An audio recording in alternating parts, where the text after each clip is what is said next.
ځواني له سړي یوسي تور ویښته له سړي واخلي او کرار کرار لګیا وي وخت هر څه له سړي واخلي. ډېر درنو او قدرمنو لیدونکو او د ملت غږ اورېدونکو ستړي مه سئ، په خیر راسئ. درنو دوستانو، په هر ملت کې او په هر ولس کې، په هر هیواد کې قدرونه سته، ارزښتونه سته او شخصیتونه سته. دغسې د افغانستان په هره ټولنه کې او په هر ولس کې، په هره سیمه کې موږ قدرونه او شخصیتونه لرو. د وخت او زمان ناخوالو ځینې هغه شخصیتونه چې د دوی شخصیت، فعالیت او کارکردګي د دې ولس دپاره وه او زمان بعدونو د ځان سره وړې. خو الحمدلله داسې شخصیتونه لا سته چې د هغوی ژوند او هڅې په هر څه ارزي او پر موږ دا لازمه ده چې هغه را ژوندی کړو او د تل دپاره یې وساتو.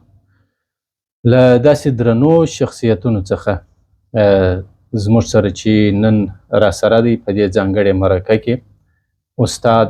عبدالصمد نظري. استاد ژوند بېلابېل اړخونه لري، هنري اړخ، علمي اړخ او په لیکوالۍ کې هم خپله تجربه کړې ده. د دوی د ژوند د بېلابېلو اړخونو په باب به ورسره غږیږو او خبرې ورسره کوو. استاد محترم، ستړي مه سئ، په خیر راسئ او ډېره مننه کوو چې موږ ته مو د مرکې وخت راکړئ. راته در مخه و تاسې ته ښه راغلاست وایم. تاسې او تاسو د دې پروګرام لیدونکو او اورېدونکو ته زما السلام علیکم ورحمت الله وبرکاتو. خوښ یم چې داسې وطن کې بیا هم ځوانان هڅه کوي او موږ ته یې دا موقع راکړله چې څه نه څه ورسره د خپل ژوند په باب څه شریک کړو. الله مو ژوندي لره. قدرمنو لیدونکو، نه پوهېږو چې د کوم اړخ څخه یې را شروع کړو. تاسې به د شادګل یا کونډې زوی فلم لیدلی یي چې ډېر یو کامیاب فلم و او دا فلم نه یوازې په افغانستان کې بلکې په نړۍ کې شهرت لري، که څه هم ډېر وخت یې تېر سوی دی، اوس هم ډېر علاقهمندان لري. استاد په دې فلم کې هم رول کړی و. یو د کونډې زوی و، یو د ارمان په نامه یو فلم و، یو بل و د لحظه په نامه باندې پرانیستې غېږ هم پرانیستې غېږ به هم و. زما هېر سوي خو دا درې څلور نومونه حافظه مو یو څه کمزورې سوې ده. بلکل. نو دغه صحنې به هم بیا تاسې ووینئ، خو د دې د جزئیاتو په ارتباط به د استاد سره خبرې وکړو. استاد، اول به د دې څخه را شروع کړو چې دغه خپل تعلیم او تحصیل مو په څنګه وخت کې او د کومه ځای څخه را شروع کړئ؟ موږ ابتدایي ښوونځی د دې په ظاهر شاهي لیسه کې کندهار کې تر درېیم صنف پورې وویله. بیا ولاړو کابل ته. بیا هلته یو مکتب و کوټې سنګي کې، هغه و. بیا د هغه ځای سره رحمان بابا لیسې، رحمان بابا لیسه کې مو 12 صنف خلاص کړي. نو بیا مو د شپې دغه کې پوهنځي کې د پښتو ژبې او ادبیاتو پوهنځي وویله. د هغه څه چې خلاص وو، بیا خوشبختانه د ماسټري پروګرام شروع شو. بیا مو ماسټري په دغه پښتو ژبو او ادبیاتو کې تعقیب کړله. په 1488 کال کې بیا د ماسټري څانګې څخه هم فارغ شو. نو بیا مې وروسته د استاد په صفت باندې، د معلم په صفت باندې دنده اجرا کړې ده. تر دې اوس فعلا تقاعد کړی دی. دا 3 کاله کېږي چې په کور باندې ناست. او استاد، اول مو تمثیلي ژوند ته مخه کړل او که دغه علمي و تعلیمي خوا مو د مخه وه؟ یا موږ د تعلیمي خوا تر مخه وه.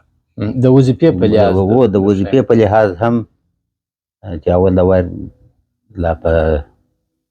ښوونځي د شپې ښوونځي مو وویله، معلمي استادي مو هم کوله وو. د معلمۍ دنده مو خوښه وه، د معلمۍ د دندې سره مو ادامه ورکوله. بیا په مکتبو کې چې به کله پخوا وختو کې خو نو دون تلویزیون و راډیو دا شیان نه وه، نو د مشرانو سپین ږیرو لیکوالانو دوی به د خلکو د ویښولو هڅولو په خاطر باندې په خپلو مکتبو کې ډرامې و، نندارې، دا کوچنۍ کوچنۍ نندارې و، دا دغه به یې جوړولې. نو په دغو کې بیا به ما هم کوشش کوي چې څه رول ادا کړمه، یا به مې کومه یو پارچه تمثیلي ولیکله، یا به مې شاګردانو سره د دوی سره مرسته کوله او قرار به دې خواته هم علاقه پیدا شوه. بلکل. استاد داسې معلومیږي چې دغه ادبیات په مجموع کې د ټولو هنرونو سره ارتباط لري. ستاسې د خبرو څخه چې د مکتب څخه مثلا دغه د هنر توام نه ستاسې په فکر کې او ستاسې په وجود کې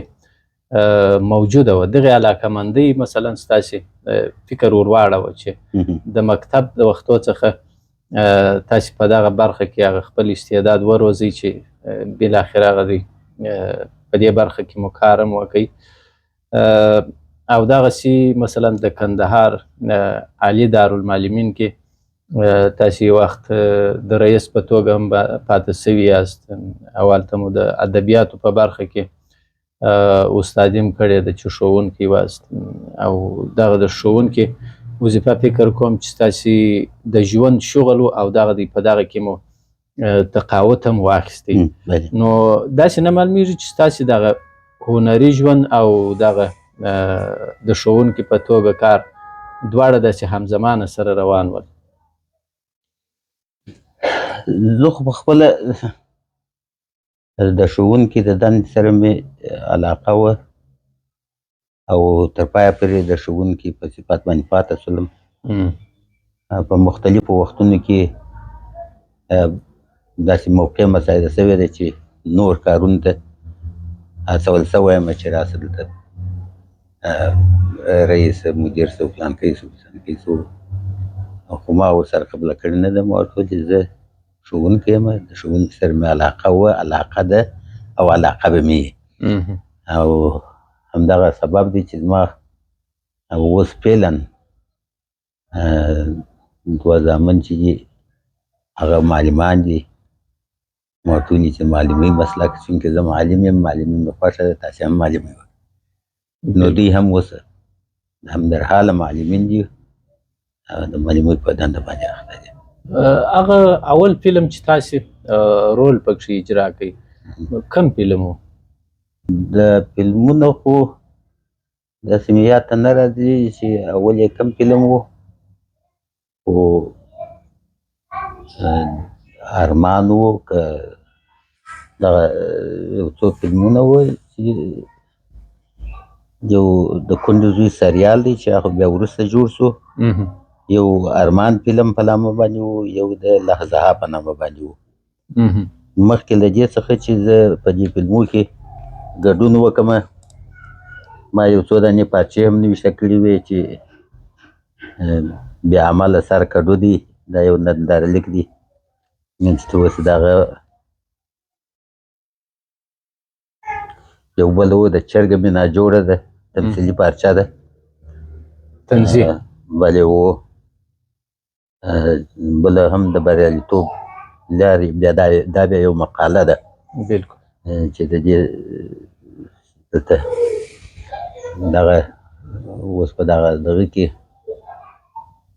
دغه د ننداره کې د پښتو کندهار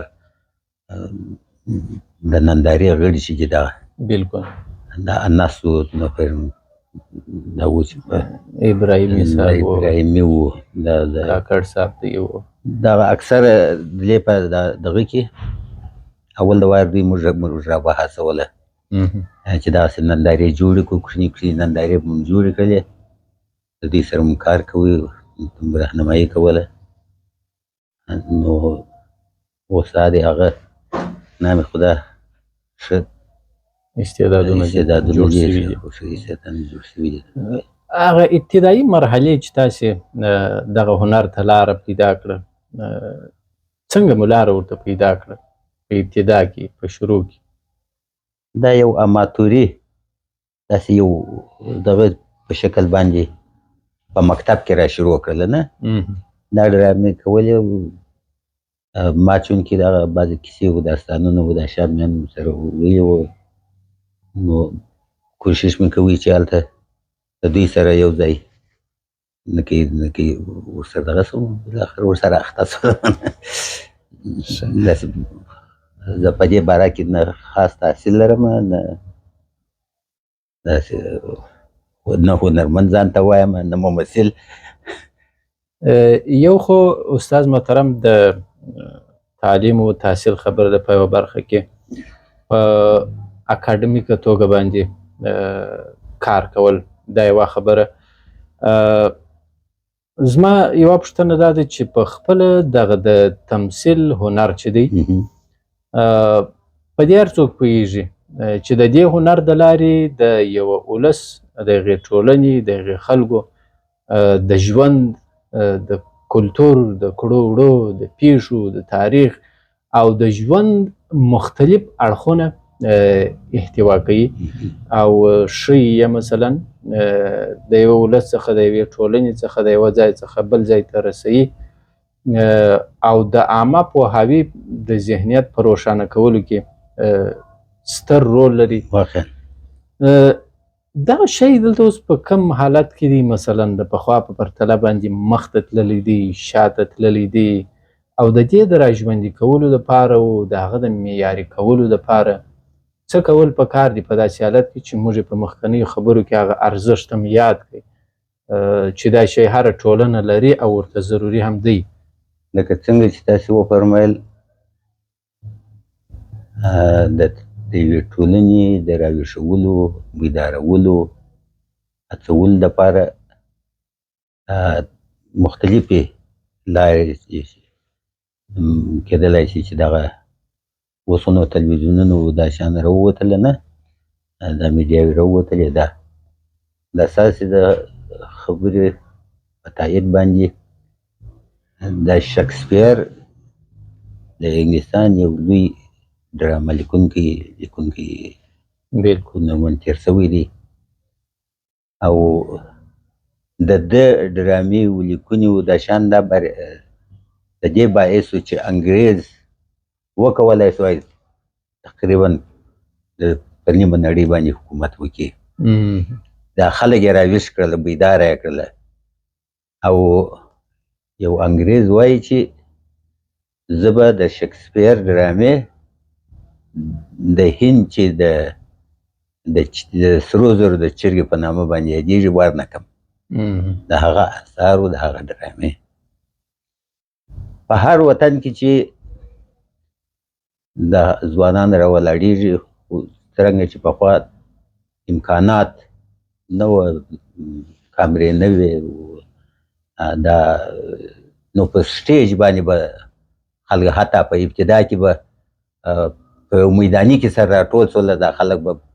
یو څه به د اکروباتیک لوبې کول، یو څه به په ضمن کې خلکو ته داسې شیان ورښوله او دوی ته به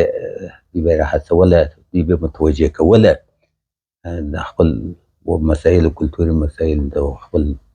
فرهنګي مسایلو ته چې دوی متوجه شي، راویښ شي، خپله ژبه، خپل کلتور، خپل عنعنات هغه چې مثبت دي هغه وساتي، هغه نور هم ترقي ورکړي، او هغه چې ناخوالې دي و دغه دي د هغو څخه په یو رقم باندې. نو دا مهم شی دی. دا ډېر هڅه چې کړې ده اوس دغه هند خو تر ټولو پسمانده مملکت و چې چې انګرېز څو عمر په دې باندې حکومت وکړي دا خلک یې سره دربدر وو. لیکن دا خلک چې کله راویښ شوله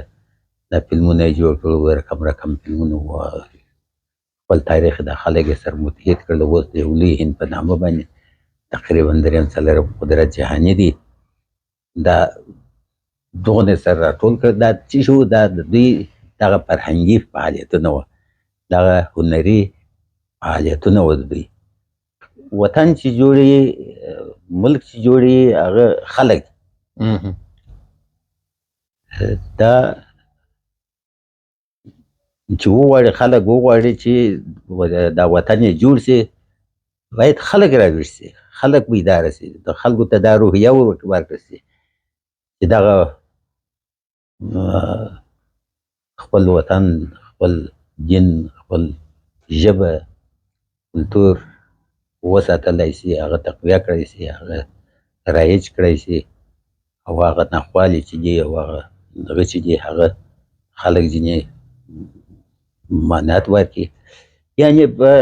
مذهبي لحاظ باندې خو دا کار عادي کېږي سوی دی خو بدبختانه چې دا زموږ مذهب چې څنګه په عربي ژبه راغلی دی هماغه عربي ژبه همدغسې روان دی. ډېر مولای صاحبان یې مثلا په سمه لار ښیي او هغه دغه لار ښیي خو دوی په عربي ژبه باندې ګډي. حال دا چې زموږ خلک په عربي ژبه نه پوهېږي چې څه شي څخه ځان وساتي څنګه وساتي څنګه وکړي څنګه ونه کړي. نو که غواړي چې مملکت پر مخ باندې لاړ شي باید د هغو په ژبه باندې د هغو سره خبرې وشي نو چې بیا هغه خلک هغه ته متوجه کېږي په هغه باندې پوهېږي او د هغه څخه بیا سوء استفاده کوي. ما په دې ارتباط باندې اوس د مخه مې دغه راواخیست یو کتاب لیکلی و دغه په نامه د زوړ ګناهکار په نامه. کله چې موږ د دغه څخه فارغ شولو لیسانس دورې څخه فارغ دي نو موږ څخه یې وغوښتل چې باید یو تیزیس ولیکو یا فونلیک ولیکو. نو ما خپل موضوع د دغه نندارلیک د دوو نندارلیکونو پرتله مقایسه راواخیستله. دا دوه نندارلیکونه چې دي یو په فارسي ژبه لیکل شوي چې عبدالرشید لطیفي لیکلی و او بل د زوړ ګناهکار په نامه باندې و چې دا بینوا صاحب لیکلی و په 1838 کال کې. دا د لیکلو په پښتو ژبه باندې او متخصص سالون چې دی هغه په دري ژبه باندې عبدالرشید لطیفي لیکل دي. په تاریخونو کې چې کتل کېږي د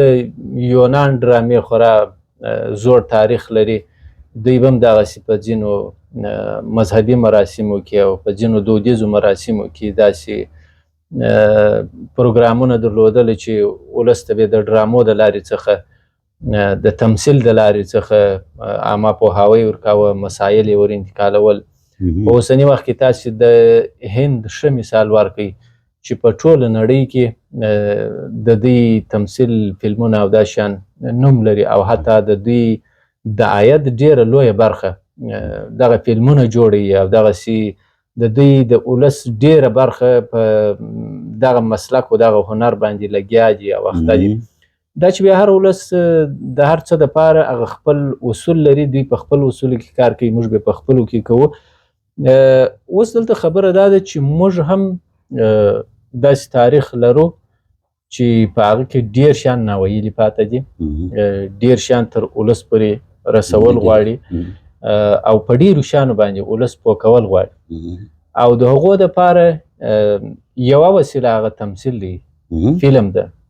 خو که د قصو په اوس هسې وفرمایله دا ډرامې چې موږ کتلي دي اول د واره د یونان څخه سر شمار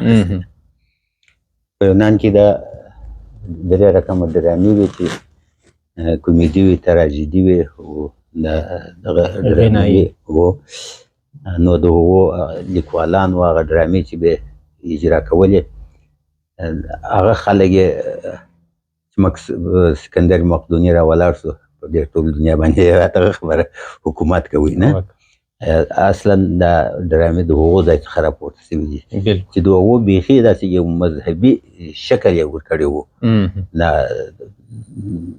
کوم مذهبي ورځې چې به وې دوی به دغه ډرامې و دغه شیان به دغه کولې اجرا کولې هغو ته به په دا ډرامې شکل باندې وښولې نو هغه یې راویښ کړ ویې پاڅول او هغه هم ډېر لوړ تمدن تېر کړی دی تاریخ یې تېر کړی دی نه حتی دغه لوی فیلسوفان چې وو لکه ارسطو سقراط او افلاطون دا د یونان څخه رادغه سوي درست دی د هغو بیا نور موږ تاسې هم په پښتو ژبه کې داسې د ابتدا څخه د ویښ زلمیان د وخت څخه وروسته دا هڅې پیل سوي دي په کوزو باره پښتونخوا کې ځینې ناولونه یا کیسې د قصو په شکل باندې دا راوړاندې سوي دي بیا بالاخره دا پښتو ډرامې راپیل شولې ما په دې کتاب کې لیکلي چې اول د وار د پښتو ډرامه چا ولیکله د جلیا صاحب ولیکله بیا وروسته هغه دې تکامل وکړي کرار دلته په افغانستان کې هم حبیبي صاحب اول د وار داسې دغه ولیکي بیا وروسته هغه نور ځوانانو هر یو پر خپل وخت باندې خپل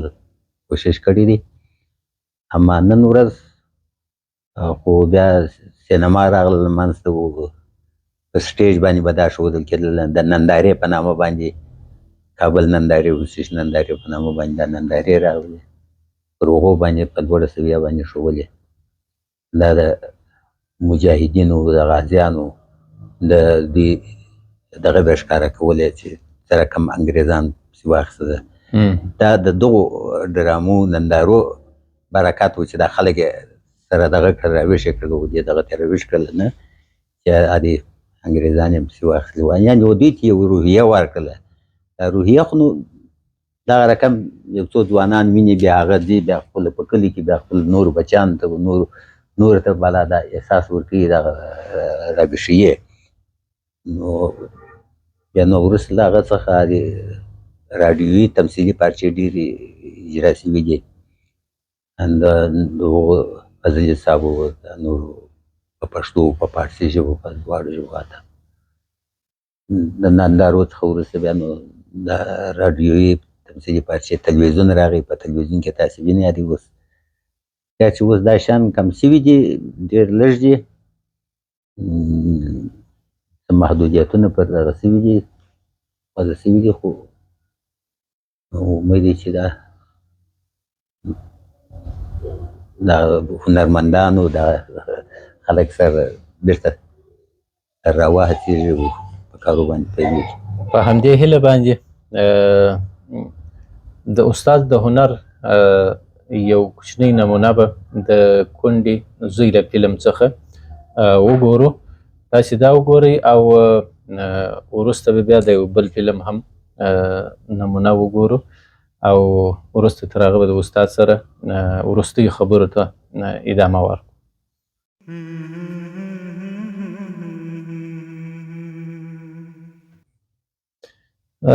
استاد محترم اوس به دې ته راسو مخکې تاسو ویل چې د هنر په برخه کې هغه خپل اوجز مو یاد کړئ دا مو ویل چې زه ځان ته هنرمند نسم ویلی خو موږ ستاسې د هنر نمونې موږ هم ولیدلې او زموږ ګرانو کتونکو هم ولیدلې د یو ممثل سره مې پر دې باندې بحث کاوه چې ممثلینو ته ټرینینګ ورکړي بیا ده راته وویله چې تمثیل یا د تمثیل هنر داسې یو شی دی چې دا په خپله یو توم نه ده یو ذوق دی یو الهي استعداد دی یا طبعي استعداد دی چې د یو انسان په وجود خلقت او فطرت کې الله تعالی ایښی دغه شی په تمرین او په ښوونه باندې چاته نه ورښول کېږي که چیرې ور وهم ښیو دی تمثیل وهم کې خو په هغسې طبعي ډول یې نسي کولی تاسې تحصیل مهم بولئ د دغه هنر دپاره او که په خپله هغه طبعي خصلت چې په انسان کې موجود وي او که چې دواړه سره یو ځای شي ښه دی طبیعي خصلت خو څه دي دا خو په هر کار کې دا موږ علاقه ورته وایو که څوک د یو شي سره علاقه لري نو په هغه کې پیشرفت کولی شي او هغه استعداد لري هغه که علاقه ونه لري استعداد یې ونه لري نو هغه په که څه هم تحصیل وکړي بیا نتیجه نه ورکوي خو نن ورځ د دې دپاره چې داسې ډېر مسایل دي چې هغه یو څه دغه غواړي کوشش غواړي تحصیل ته هم ضرورت لري اوس مثلا دا خطاطي ده موږ داسې وایو نه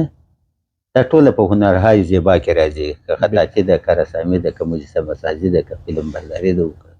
ډرامې دي که هر شي ده د هنرهای زیبا تر عنوان لاندې دا راځي اوس یو نفر دی خط نوشته کوي ښه خط نوشته کوي استعداد یې هم لري خو دغه هم لري خو که چیرې وده ته تعلیم ورکړل شي چې دا خط څو رقمه دی څو ډوله دی نه په څه ډولو باندې دغه کېږي نو د ده څخه لوی خطا جوړېږي نو په مسؤلیت ډول مخته ځي او ډېر ژر مخته ځي نه یو څه د استعداد دی د هڅې دي د کوشش دی او یو څه بیا د هغه استاد راهنمایي وهڅوي نو په هر شي کې که په تمثیل کې که نن ورځ دغه فلمونه چې ډکېږي دا خو ګډه تمثیل دی دا هغه یو سوژه پیدا کړې ده د یو داستان یا یو قصه یې رااخیستې ده او هغه اوس په دغه شکل باندې انځوریز شکل باندې هلته دی وړاندې کوي هغسې اخیستل کېږي بیا په تلویزیون کې ښودل کېږي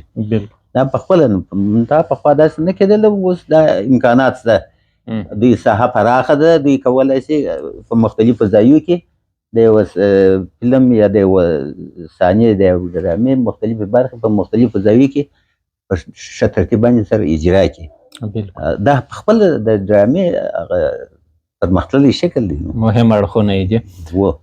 دا زده کړه غواړي چې زده کړه نه وي دا ډېر مشکله ده یعنې که فطري استعداد یې د هغه سره لارښوونه هم باید موجود طبعا اوس ګوره په یو فلم کې مثال خبر دا تمثیل چې کوي په دې کې څو نفره کار کوي دغه څو نفره چې کار کوي دغه د هر نفر د هر دغه دپاره د یو اکټ دپاره یو خاص کرکټر ته ضرورت شته دا خاص کرکټر ته ضرورت شته او د خاص کرکټر ته خاص لارښوونې شته چې دی په دغه باره کې باید څه شي وکړي نو بعضې بیا هغه دي چې دوی د دوی دغه ډایرکټر چې دوی ورته وایي دا ډایرکټر یې تحصیل کوي تر ډاکټرۍ پورې تر ماسټرۍ پورې دوی د فلم په برخه کې دغه په برخه کې دوی تحصیل کوي بیا وروسته له هغه څخه بیا دی راځي دغه یو ټولۍ یو ډله د خلکو څخه دغه کوي چې دوی یو فلم جوړ کړي لارښوونه یې کوي چې دوی په مختلفو برخو کې هغه تمثیل وکړي بیا هغسې یو شی چې راوځي چې هغه نو هغه مثلا موږ تاسې د کونډې په زوی فلم کې چې دا پخپله عبدالواحد نظري ډایرکټري یې کړې ده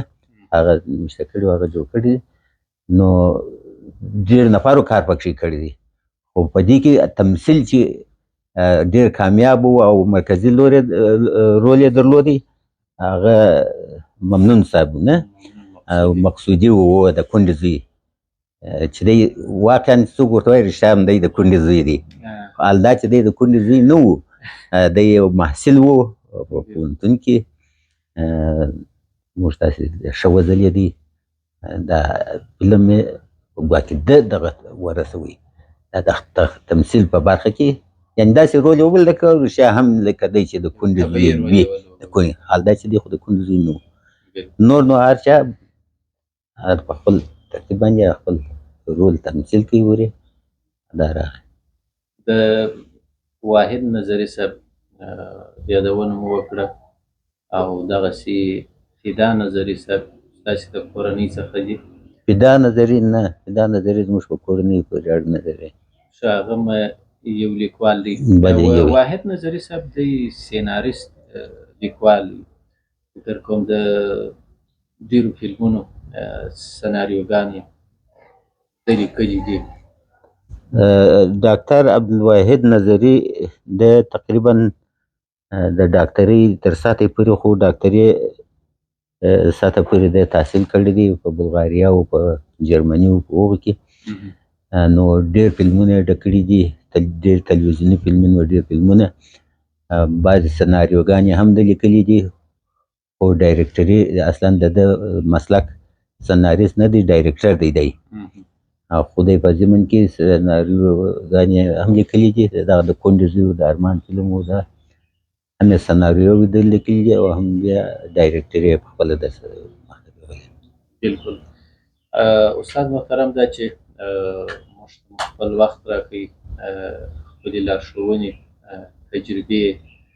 او هغه ستاسې کارکردګي مو راته واضح کړل. که څه هم قدرمنو اورېدونکو، د استاد ژوند خورا ډېر اړخونه نور هم لري. د هنري اړخ تر څنګ په علمي برخه کې خو زموږ د پروګرام وخت ډېر کم دی او نسو کولی چې نور ورسره پاتې شو. نو زیاته مننه کوم استاد محترم، عمر مو ودان، ژوندي اوسئ. زه هم ستاسو څخه ډېره مننه کوم چې خپل ګران وخت مو ماته راکړئ. نو خدای مو همیشه خوشحاله او موفق او بریالي واوسئ، تر څو دا ډېر لوی کار دی، دا چې دا خلک پوه شي او یو څه کار وکړي وطن ته. موږ خپل کوشش کړی دی. بس تاسو ته دې الله تعالی یوازې درکړي د خپلو کوښښونو. قدرمنو لیدونکو، تاسې د استاد د تمثیل دغه یو بله نمونه هم در سره وګورئ او موږ ته اجازه راکړئ. الله مو مات. قمندان سره دوی مسره کړو، موضوع نیسئ.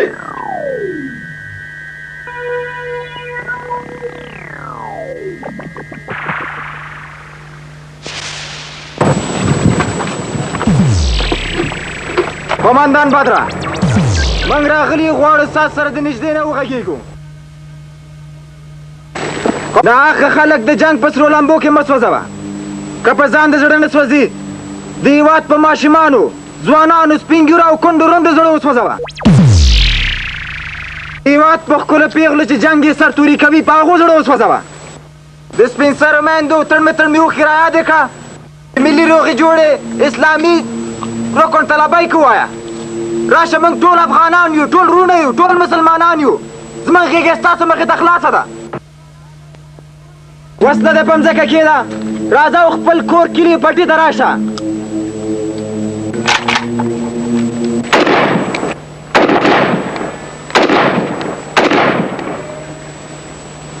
بدره ډزې مه کوه،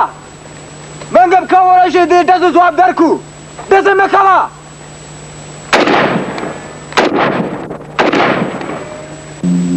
اخطار در کوم چې نورې ډزې مه کوه. راشه، د نارینهو غوندې مخامخ را سره وغږېږه.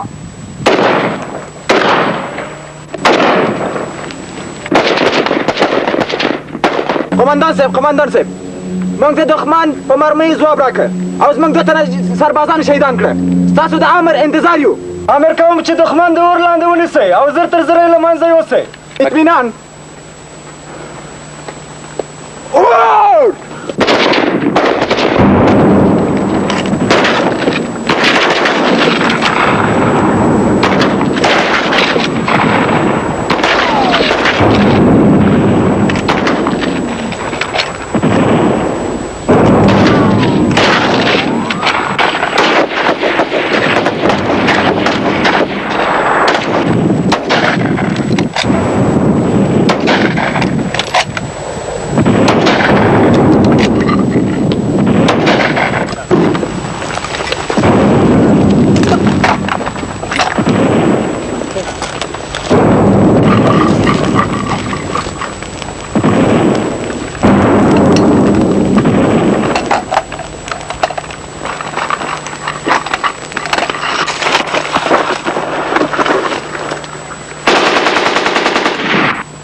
دا غره څانګې د اسمچه اور لاندې ونیسه.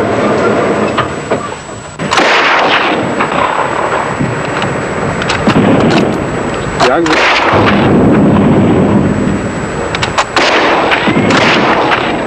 اتاق د دښمن ثقیل موضع نشتون 200 خاورې ګوټ 15 څنګنۍ 12 اتاویا اطمینان بطریا اور